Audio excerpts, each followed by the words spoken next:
deeqdan oo ka koobnayd qalabka isboortiga iyo waliba agabka caafimaadka taasi oo ay cisbitaalka guud ee magaalada oodweyne ugu deeqeen jaaliyadda waddanka UK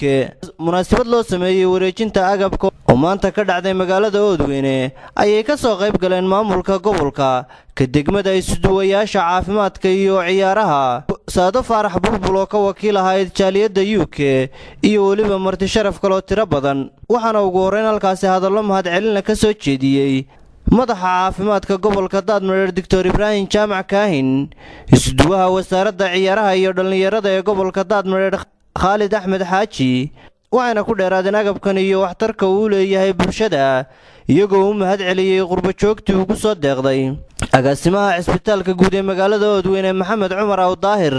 xogayaha fulinta dawladda hoose Axmed Maxamed Yuusuf Silaanyo gudoomiyaha waxbarashada Kayse Cabdi Ducaale hadallo kooban ka soo jeediyay madasha ayaa dhammaanba isaga dabamaray deeqdan iyo muhiimadda ay leedahay saado faarax bulbul oo jaaliyadda waddanka UK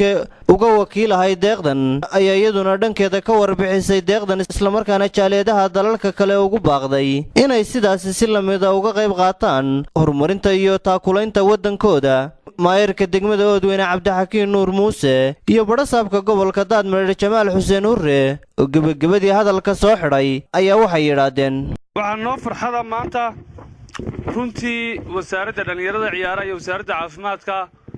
runtii waxay marayeen maalintii ugu baahida badnaayeen waynu ogsoonahay qayladoon badan baa halkan ka dhacday oo runtii ku wajaaleed caafimaadka waxaa laga qabto waxaan maanta iyaduna ku soo beegatay maalintii 13 gobol ee Soomaaliland ku tirtamayeen koobka gobolada Soomaaliland oo runtii iyaduna baahi weyn oo haysay in agab intan leeg loo helo baahda sportska runtii aad iyo aad bay sharaf iigu tahay in munaasabadan qaaliga ah in kelmad ka ilaahdo in lagu gudoonsiinayo dharkan qaaliga ah ee dhamayska tiran ee ciyaaraha qoradada iyo kubadda cagta iyo in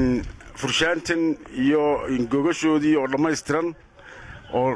nologa keenay in jaaliyadda Ingiriiska Muuse Salmaan Maxamed shabakada caalamiga ee Oodweyne News magaalada Oodweyne